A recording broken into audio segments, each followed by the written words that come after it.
Straordinario miracolo a Meggiugori. Il sole assume la forma della sagoma della Madonna della Medaglia Miracolosa.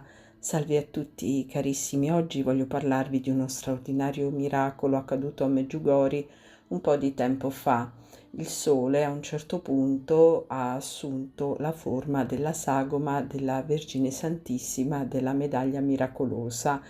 È un fenomeno veramente straordinario. Sappiamo che a Meggiugori ci sono tanti fenomeni straordinari che riguardano il sole e non solo, in genere, che caratterizzano proprio i cieli di Meggiugori, dalle croci in cielo alle scritte. Soprattutto appare molto spesso la scritta Mir, pace.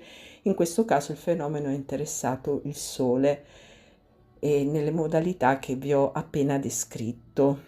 E che dire, carissimi, vi lascio a queste immagini, eh, invitandovi alla devozione, alla preghiera di fronte a quello che state per vedere, e che la nostra fede possa essere resa sempre più profonda e la nostra preghiera sempre più fervorosa dal verificarsi di questi fenomeni.